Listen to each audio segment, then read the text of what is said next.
Hello my dear lovely students, welcome back to my channel Shubham lecturer. जितने भी student इस बार 12th में हैं और जिनको 7 मार्च को केमिस्ट्री का पेपर देना है, लो स्टूडेंट देख लो कैसा आपका केमिस्ट्री का पेपर आएगा। बहुत सारे स्टूडेंट कह रहे थे सर आप हिंदी का पेपर हमें देते हैं, इंग्लिश का भी पेपर देते हैं, लेकिन केमिस्ट्री का पेपर दीजिए क्योंकि केमिस्ट्री में हमें प्रॉब्लम्स हैं। तो आखिर क्यों प्रॉब्लम है और आपका पेपर कैसा आएगा आज ही देख लो। बार बार मैं ऐसा वीडियो नहीं लाऊंगा क्योंकि आज के इस वीडियो में मैं आपके लिए लेकर आया हूं क्लास 12 केमिस्ट्री का एक वायरल पेपर। ऐसे ही आपको 7 मार्च को केमिस्ट्री का पेपर देखने को मिलेगा। और जो स्टूडेंट सोचते हैं कि सर पेपर टफ होता है, उनके लिए ये जवाब है कि आखिर कैसा पेपर आता है। पूरे वीडियो को ध्यान से देख लेना, आपको पता चल जाएगा पेपर कैसा आता है। ठीक है, तो ये 7 मार्च केमिस्ट्री का एक वायरल पेपर है। और अगर आप कभी टारगेट है यूपी बोर्ड वाले योद्धाओं कि हमें केमिस्ट्री में 70 में से 69 या 70 लाना है, तो इस वीडियो को ध्यान से देखना। और इस पेपर का मैं जहां तक हो सकेगा सॉल्यूशन भी आपको दूंगा। ज्यादातर क्वेश्चन के मैं सॉल्यूशन भी बताऊंगा। कौन से क्वेश्चन किस चैप्टर से सबसे ज्यादा क्वेश्चन हमारे केमिस्ट्री के पेपर में आते हैं वो भी मैं आपको बताऊंगा। किस चैप्टर से कौन से क्वेश्चन आते हैं सब कुछ आज मैं डिस्कस करने वाला हूं। तो अपने इस लाइफ का थोड़ा सा समय इस वीडियो को दे देना ताकि बाद में पछताना ना पड़े। तो क्लास 12 केमिस्ट्री 2024 का ये पेपर है। कोड देखिए, यहाँ पे पेपर कोड रहेगा 316 FD। अनुक्रमांक आपको साइड में डालना होगा, नाम अपना लिखना होगा, कॉपी में नहीं पेपर में आपको नाम लिखना है। ठीक है, पूर्णांक आपका 70 नंबर का रहेगा। समय आपके पास 3 घंटे 15 मिनट रहेंगे। ठीक है, अब देखो यहां पे ध्यान से समझना, पूरे पेपर को मैं समझाऊंगा और ये भी जानेंगे किस चैप्टर से क्वेश्चन ज्यादातर आते हैं। अभी पेपर देखने के बाद ये डिस्कशन हो जाएगा। देखो सबसे पहला नोट, प्रारंभ के 15 मिनट परीक्षार्थियों को प्रश्न पत्र पढ़ने के लिए दिए जाते हैं। यानी कि सबसे पहले जो 15 मिनट आपको दिया गया है वो रीडिंग द क्वेश्चन पेपर, यानी कि प्रश्न पत्र को पढ़ना है। निर्देश देखिए, सभी प्रश्न अनिवार्य हैं, प्रत्येक प्रश्न के निर्धारित अंक उसके समक्ष दिए गए हैं। दूसरा, गणनात्मक प्रश्नों में गणना के समस्त पद लिखिए। जो कैलकुलेशन वाला जैसे न्यूमेरिकल आता है उसमें आपको कैलकुलेट करना है, सारे पद लिखने हैं। तीसरा, प्रश्नों के प्रासंगिक उत्तर लिखिए। चौथा, जहां आवश्यक हो रासायनिक समीकरण दो, क्योंकि ये केमिस्ट्री है, इसमें आपको केमिकल रिएक्शंस भी कहीं कहीं देना होता है। ठीक है, अब चलिए जानते हैं पेपर कैसा रहेगा। देखो सबसे पहले रहेगा ऑब्जेक्टिव क्वेश्चन, जो 6 क्वेश्चन रहेगा, आपको इसके लिए 6 नंबर दिया जाएगा। देखो ध्यान से समझो।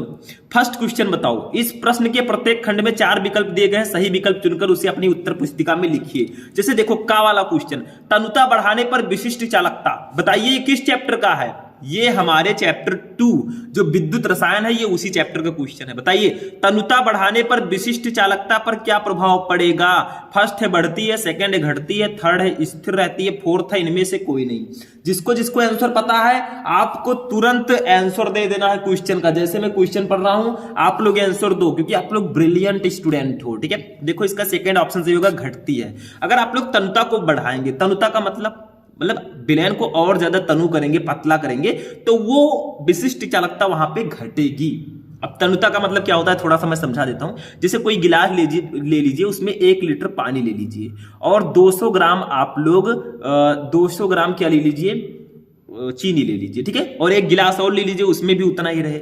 अब जिसको आपको तनुता बढ़ाना है उसमें पानी और डाल दीजिए, देखिए विलयन पतला हो जाएगा। तनु का मतलब ही होता है पतला। ठीक है, खा देखो, निम्न में किसके विलयन का क्वथनांक सर्वाधिक होगा? इसमें से किस विलयन का क्वथनांक सबसे ज्यादा होगा? ये हमारे चैप्टर 1 विलयन चैप्टर का क्वेश्चन है, शायद आपको पता हो। बताइए जिसको जिसको पता है बेशक आंसर दो आप लोग, क्योंकि हम आपके सामने नहीं बैठे कि आप हमसे डरते हैं। डरना किसी से नहीं है, डरने के लिए पैदा नहीं है, कुछ करने के लिए पैदा हुए। ठीक है, फर्स्ट है 1% ग्लूकोज, सेकंड है 1% NaCl, थर्ड है 1% CaCl2 और फोर्थ है 1% सुक्रोज। इसमें से सबसे ज्यादा किस विलयन का क्वथनांक होगा बताएं? इसमें 1% जो CaCl2 है कैल्शियम क्लोराइड, इसका क्वथनांक सबसे ज्यादा होगा इन चारों में से, ये ध्यान रखिएगा। गा वाला देखो, जल के विद्युत अपघटन में बनी ऑक्सीजन और हाइड्रोजन का भारात्मक अनुपात है। यानी कि जल के विद्युत अपघटन में जो बनी ऑक्सीजन और हाइड्रोजन होता है उसका भारात्मक अनुपात क्या होता है? फर्स्ट है 2:1, सेकंड है 8:1, थर्ड है 16:1, फोर्थ है 1:4। तो इसका राइट आंसर होगा ऑप्शन नंबर सेकंड। मतलब जल के विद्युत अपघटन में जो बनी ऑक्सीजन और हाइड्रोजन का भारात्मक अनुपात होगा वो 8:1 होगा। अब बहुत सारे स्टूडेंट कहेंगे सर जी जल का तो होता है H2O, तो क्या पता 2:1 हो जाए। तो ज्यादा दिमाग नहीं लगाना, ठीक है, उतना ही लगाना जितना चल सके। घा देखो, ये रासायनिक बलगतिकी चैप्टर का क्वेश्चन है। अभिक्रिया 2H2O2 gives out 2H2O + O2 के लिए Y = KH2O2 है, ये अभिप्राय है। मतलब ये किस कोटि की अभिक्रिया है बताएं, आप लोग बताएं। बहुत सिंपल सा है, किस कोटि की यह अभिक्रिया होगी, मतलब इसका अभिप्राय क्या है। अभिक्रिया 2H2O2 that gives out 2H2O + O2 के लिए Y = KH2O2 है, यह अभिप्राय क्या है, ठीक है।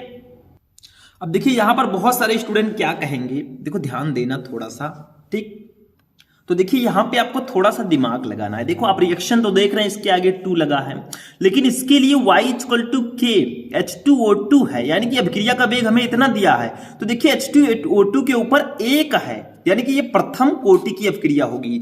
यहां पे थोड़ा दिमाग लगाना है, क्योंकि हमें अभिक्रिया का वेग जो दिया गया है H2O2 की पावर 1 है, 2 लिखा नहीं है, तो ये प्रथम कोटि की अभिक्रिया होगी। यहां पे ये अभिक्रिया है, अभिप्राय नहीं, ये अभिक्रिया रहेगा, ठीक है। अंगा नंबर देखो, नाइट्रोबेंजीन का उदासीन माध्यम में अपचयन कराने पर उत्पाद प्राप्त होता है। यानी कि अगर आप लोग नाइट्रोबेंजीन जो C6H5NO2 होता है, इसका अगर उदासीन माध्यम में अपचयन कराएंगे तो क्या बनेगा, ठीक है। तो आपके पास ऑप्शन है, फर्स्ट है C6H5NH2, यानी कि ये क्या है बताइए, बेंजीलेमीन कह सकते हैं। दूसरा C6H5NHOH, यानी कि फेनिल हाइड्रोक्सिल एमीन इसको बोलते हैं। थर्ड है एजोबेंजीन, फोर्थ है पी एमिनोफिनॉल। तो भैया नाइट्रोबेंजीन का उदासीन माध्यम में अपचयन कराएंगे तो आपका ये बनेगा C6H5NHOH, यानी कि phenyl hydroxyl amine, phenyl hydroxyl amine बनेगा, ठीक है। 4 नंबर देखो, निम्न में कौन सा यौगिक कायनिजारो अभिक्रिया नहीं देता। इसमें से कौन सा यौगिक है जो कायनिजारो अभिक्रिया नहीं देगा, ठीक है। तो देखो फर्स्ट है HCHO, यानी कि फॉर्मेल्डिहाइड, सेकंड है CH3CHO एसिटल्डिहाइड, थर्ड है CCl3CHO यानी कि प्रोपियोनेल्डिहाइड, ठीक है, और CCl3CHO सॉरी ये नहीं है, और फोर्थ है हमारा CH3 का होल थ्राइस CCHO, ठीक है। ये आपका क्या है, कमेंट बता देना कमेंट में, ठीक है। इसका सेकंड ऑप्शन सही होगा, यानी कि जो आपका प्रोपियोनेल्डिहाइड है यही सही होगा। इसका नाम है प्रोपियोनेल्डिहाइड, क्यों, क्योंकि इसमें 3 कार्बन है, सॉरी इसमें 3 कार्बन है, तो ये प्रोपियोनेल्डिहाइड होगा, ठीक है। तो आपका ये जो है ये कायनिजारो रिएक्शंस नहीं देता, ठीक है, समझ में आ गया। तो ये आपका राइट आंसर हो जाएगा। तो हमारे ऑब्जेक्टिव क्वेश्चंस जो रहेंगे वो टोटल 6 क्वेश्चन रहेंगे, 1-1 नंबर के, यानी कि 6 नंबर आपको इसके लिए मिल जाएगा, ठीक है। अब चलते हैं आगे नेक्स्ट क्वेश्चन पे। अब देखिए नेक्स्ट क्वेश्चन जो है हमारा सेकंड नंबर, इसमें 2-2 नंबर के अति लघुत्तरीय प्रश्न रहेंगे, ये ध्यान रखिएगा, और ये बहुत ही ज्यादा इंपॉर्टेंट क्वेश्चन है, ठीक है। 2-2 नंबर के अति लघुत्तरीय क्वेश्चंस इसमें रहेंगे, ठीक है। तो देखिए इसमें दूसरे का क्या क्वेश्चन है, विशिष्ट चालकता से क्या तात्पर्य है, इसका मात्रक लिखिए 2 नंबर। देखो भैया विशिष्ट चालकता मैं आपको ऑलरेडी पढ़ा चुका हूं, विशिष्ट प्रतिरोध की व्युत्क्रम को विशिष्ट चालकता कहते हैं, ठीक है। जब मैंने आपको विद्युत रसायन चैप्टर का क्वेश्चन बताया था तब मैंने इसको बताया है, आप चाहे तो सर्च कर सकते हैं विद्युत रसायन chapter important question Shubham lecturer, आपको ये क्लास मिल जाएगी, और इसमें मैंने आपको सारे टॉपिक बता रखे, मैंने चैप्टर वाइज भी आपको केमिस्ट्री पढ़ाया है, तो उसको जाकर वहां से आप देख लीजिएगा, ठीक है। अब यहां से मैं आपको पेपर बताऊंगा, कहां से कैसे क्वेश्चंस आते हैं वो मैं यहां से स्टार्ट करने वाला हूं। यहां से हम सॉल्यूशन थोड़ा बहुत आपको बताएंगे, ज्यादा सॉल्यूशन नहीं, ठीक है। तो 2-2 नंबर के जो हमारे अति लघुत्तरीय प्रश्न है, इसमें खा देखिए, 2 द्रवों A तथा B के वाष्प दाब क्रमशः 80 मिलीमीटर तथा 60 मिमी है। A के 3 मोल तथा B के 2 मोल मिलाने पर प्राप्त विलयन का कुल वाष्प दाब क्या होगा, ये विलयन चैप्टर का क्वेश्चन है। गा देखो, सिल्वर नाइट्रेट के घोल में कॉपर की छड़ डालने पर घोल नीला क्यों हो जाता है, ये हमारे विद्युत रसायन चैप्टर का क्वेश्चन है। यानी कि सिल्वर नाइट्रेट के घोल में कॉपर की छड़ डालने पर घोल नीला क्यों हो जाता है। ठीक है, तो काफी ज्यादा इंपॉर्टेंट क्वेश्चन है। मतलब सिल्वर नाइट्रेट के घोल में कॉपर की छड़ डालेंगे तो घोल नीला क्यों हो जाएगा, मैं थोड़ा सा बता देता हूं, देखो लिख लेना। तो विद्युत रासायनिक श्रेणी का प्रत्येक तत्व अपने से नीचे स्थित तत्वों को उसके विलयन से विस्थापित कर सकता है। श्रेणी में कॉपर का स्थान Ag यानी कि सिल्वर से ऊपर है, अतः ये AgNO3 में रिएक्शन देगा। ठीक है, और जब ये रिएक्शन देगा तो इसमें क्यूप्रिक आयन विद्यमान होने से विलयन का रंग नीला हो जाएगा। ठीक है, इसको मैं आपको ऑलरेडी बता चुका हूं। घा देखो, नाइट्रोबेंजीन बनाने की दो विधियां लिखी, यानी कि नाइट्रोबेंजीन बनाने का आपको C6H5NO2 बनाने की दो विधियां लिखनी है। तो काखा गाखा करके 4 क्वेश्चन थे, 8 नंबर आपको इसके लिए मिलेगा अति लघुत्तरीय प्रश्नों में। अभी भी तीसरा क्वेश्चन भी अति लघुत्तरीय ही होगा, 2-2 नंबर का। अगर देखा जाए तो इसमें ज्यादातर जो क्वेश्चन आते हैं 2 नंबर में वो विलयन और विद्युत रसायन चैप्टर से आते हैं, तो ये ध्यान रखना। अभी आगे देखिए समझ में आ जाएगा। देखो नेक्स्ट हमारा है 5.85 ग्राम सोडियम क्लोराइड 200 मिली जल में घुला है, विलयन की मोलरता की गणना कीजिए। सोडियम का परमाणुभार 23 और क्लोरीन का 35.5, ये 2 नंबर का आएगा। मतलब भैया मोलरता वाला फॉर्मूला लगाना है, विलय के मोलों की संख्या पान विलयन का आयतन लीटर में। ठीक है, ये फॉर्मूला मैं बता चुका हूं, ये न्यूमेरिकल भी मैं करा चुका हूं, विलयन चैप्टर के न्यूमेरिकल्स मैं आपको सॉल्व करवा चुका हूं। सर्च करोगे कुछ भी, पीछे शुभम लेक्चरर लगा दो, आपको वीडियो मिल जाएगा। सर्च करोगे अगर solution chapter important numerical Shubham lecturer, वो भी वीडियो आपको मिल जाएगा। तो क्या कर रहे हो, पढ़ाई करना है तो मन लगा के करो। ठीक है, ये विलयन चैप्टर का है। खा देखो, 298 केल्विन पर 0.20 मोल KCl विलयन की चालकता 0.02485 साइमन मीटर इनवर्स है। ठीक है, सेंटीमीटर इनवर्स है।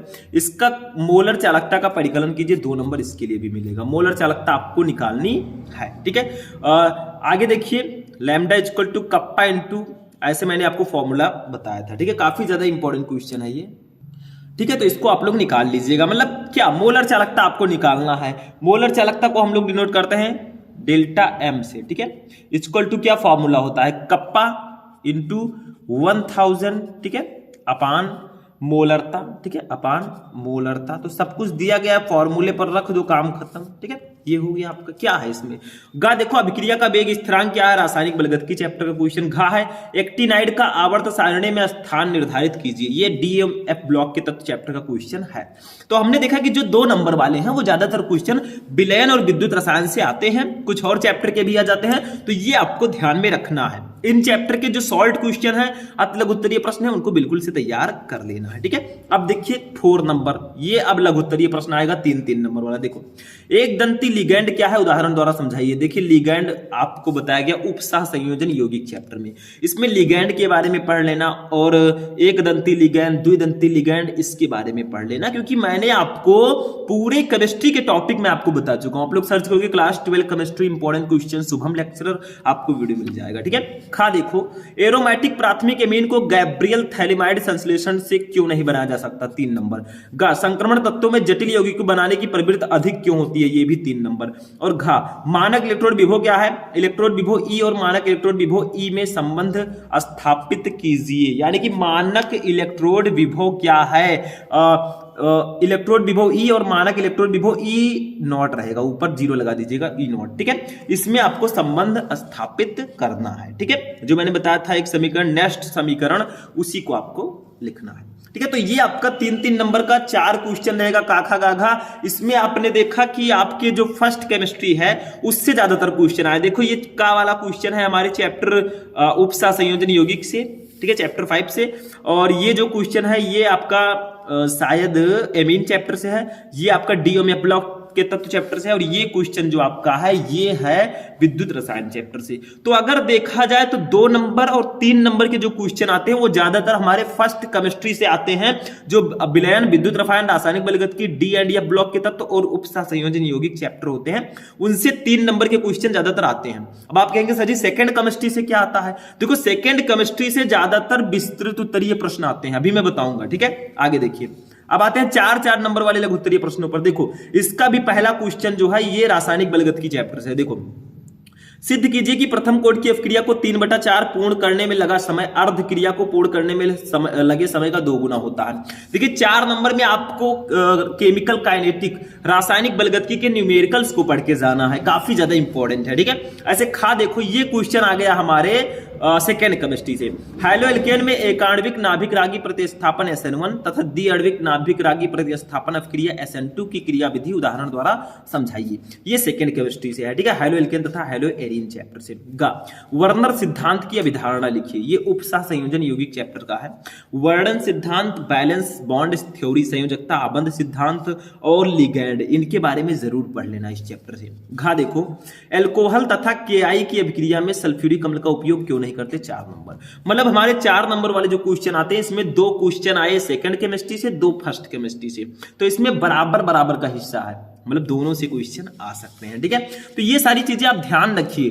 जो 2 नंबर 3 नंबर वाले क्वेश्चन होंगे वो 70% तो आपके आएंगे फर्स्ट केमिस्ट्री से, 4 नंबर वाले क्वेश्चन जो होंगे वो 50-50 हो सकता है। लेकिन अब 5 नंबर वाले क्वेश्चन यहां से स्टार्ट होते हैं जो ज्यादातर हमारे सेकेंड केमिस्ट्री से होंगे, क्योंकि फर्स्ट केमिस्ट्री में हमारा जब से पी ब्लॉक के तत्व चैप्टर हटा है तब से विस्तृत उत्तरीय प्रश्न की डिमांड सेकेंड केमिस्ट्री में हो गई है, ठीक है, क्योंकि फर्स्ट केमिस्ट्री में ऐसा कोई चैप्टर अच्छा नहीं है जिससे विस्तृत उत्तरीय प्रश्न पूछा जा सके। हो सकता है 1-2 क्वेश्चन आ जाए। देखो, ये विस्तृत उत्तरीय है, ये एक सेकेंड केमिस्ट्री से ही है। ऐसी 2 अभिक्रियाएं दीजिए जिनसे फिनॉल की अम्लीय प्रकृति प्रदर्शित होती है। फिनॉल की अम्लता की तुलना एथेनॉल से कीजिए। 5 नंबर, नहीं पता तो अथवा लगा है। देखिए, इसमें आपको अथवा देखने को मिल जाएगा। फिनॉल तथा ईथर के प्रमुख उपयोग लिखिए। देखिए, जब मैं आपको एल्कोहल, फिनॉल और ईथर चैप्टर के क्वेश्चंस को बता रहा था तो मैंने एल्कोहल, फिनॉल एवं ईथर तीनों के उपयोग भी बताया था, ठीक है, उसको आप जाके देख लीजिएगा, बहुत ज्यादा इंपॉर्टेंट है।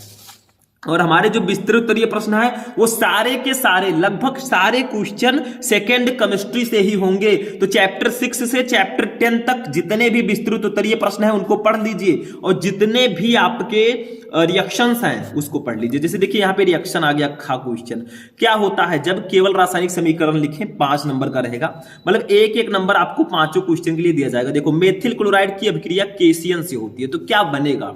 देखो, आपको रिएक्टेंट दिया गया है, प्रोडक्ट आपको बताना है कि जब मेथिल क्लोराइड की अभिक्रिया केसियन पोटेशियम साइनाइड से होगी तो क्या बनेगा। केवल रासायनिक समीकरण आपको देना है। 1 नंबर में और क्या दोगे? दूसरा, फॉर्मेल्डिहाइड फेहलिंग विलयन के साथ अपक्रिया करता है तो क्या बनेगा? ठीक है, देखो आप लोग सर्च करोगे क्या होता है जब इंपॉर्टेंट रिएक्शन, शुभम लेक्चरर, तो मैंने आपको क्या होता है जब चैप्टर रिएक्शन का एक सीरीज प्रोवाइड करा है जिसमें मैंने 5 से 6 वीडियो दिया है, उसको देख लोगे आपका ये कंप्लीट हो जाएगा। तीसरा, क्लोरोफॉर्म को चांदी के चूर्ण के साथ गर्म किया जाता है तो क्या बनेगा? चौथा, बेंजोइक अम्ल को सांद्र H2SO4 की उपस्थिति में हाइड्रोजोइक अम्ल के साथ अभिक्रिया कराया जाता है। 5वां, फिनॉल का एसिटिलीकरण पिरिमिडीन के साथ कराया जाता है। तो 5 का आप लोग रिएक्शन दे दो, ले जाओ 5 नंबर। नहीं पता तो अथवा है। कैसे प्राप्त करोगे? देखो क्या होता है जब और कैसे प्राप्त करोगे, ये टॉपिक आपको 5 नंबर दिलाते हैं। कैसे प्राप्त करोगे का भी मैं सीरीज चला चुका हूं, आप लोग जब सर्च करोगे कैसे प्राप्त करोगे इंपॉर्टेंट रिएक्शन शुभम लेक्चरर, आपको वीडियो मिल जाएगा। ये 5 नंबर का आता है। देखो, गिरगनार्ड अभिकर्मक से एसिटिक एसिड कैसे प्राप्त करोगे, मतलब इसमें आपको रिएक्टेंट और प्रोडक्ट दोनों दिया रहता है, सिर्फ आपको बताना है रिएक्टेंट के साथ किसका रिएक्शन होगा, बीच का प्रोसेस आपको बताना होता है। दूसरा, एसीटोन से क्लोरोफॉर्म। तीसरा, एसिटिक अम्ल से एसिटोमाइड। चौथा, फिनॉल से टालुइन। 5वां, फिनॉल से एनिलीन। कैसे प्राप्त करोगे? बस हो गया। देखो अब तक जो दोनों विस्तृत उत्तरीय थे 10 नंबर के, वो हमारे सेकेंड केमिस्ट्री से ही थे। अब देखिए 7वां क्वेश्चन जो है विस्तृत उत्तरीय, टोटल 20 नंबर का आएगा। 4 क्वेश्चन आपको करना होगा। देखो ये भी सेकेंड केमिस्ट्री से ही है। देखो, फॉर्मिक अम्ल बनाने की प्रयोगशाला विधि का वर्णन कीजिए तथा अभिक्रियाओं के समीकरण दीजिए। फॉर्मिक अम्ल की फेहलिंग विलयन तथा टॉलन अभिकर्म के साथ क्या क्रिया होती है? 5 नंबर। नहीं पता अथवा लगाए। एसिटिक अम्ल के औद्योगिक निर्माण की क्विक विनेगर प्रक्रम की विधि का वर्णन कीजिए। इसकी फास्फोरस पेंटाक्लोराइड PCl5 के साथ अभिक्रिया लिखिए। इसका एक परीक्षण भी लिखिए। 5 नंबर। ठीक है, देखो ये दोनों क्वेश्चन भी सेकेंड केमिस्ट्री से था, तो दोनों में से एक ही आपको करना है। ऐसे खा वाला देखिए 7वें का, प्रोटीन के संबंध में निम्नलिखित को परिभाषित कीजिए। पेप्टाइड बंध, प्राथमिक संरचना तथा विकृतीकरण, ये हमारे सेकेंड केमिस्ट्री से ही है, जैव अणु चैप्टर से, तो इसको आप प्रिपेयर कर लीजिएगा। अथवा ग्लूकोसोजोन, ग्लूकोनिक अम्ल एवं सार्बिटाल को ग्लूकोज से कैसे प्राप्त करेंगे? 5 नंबर। मतलब आपका जो जैव अणु चैप्टर है उससे एक ना एक विस्तृत उत्तरीय प्रश्न आता है, तो उसको जाके प्रिपेयर कर लेना। मैंने आपको इस चैप्टर के विस्तृत उत्तरीय प्रश्न ऑलरेडी बता रखे हैं। तो हमने देखा कि जो हमारा, अब यहां पे निष्कर्ष मैं बता रहा हूं, ध्यान से समझना, जो हमारा 2 नंबर का क्वेश्चन है और 3 नंबर का क्वेश्चन है, और 4 नंबर का 2 और 3 नंबर का जो क्वेश्चन है ये ज्यादातर फर्स्ट केमिस्ट्री यानी कि चैप्टर 1 से चैप्टर 5 तक आता है, ज्यादातर मैं बात कर रहा हूं, 1-2 क्वेश्चन सेकेंड केमिस्ट्री का भी है। और जो 4 नंबर वाला क्वेश्चन है, ठीक है, 4 नंबर ये जो आता है ये हमारे 50-50 यानी कि फर्स्ट से लेकर 5 चैप्टर तक भी आता है और 6 से 10 चैप्टर तक भी आता है।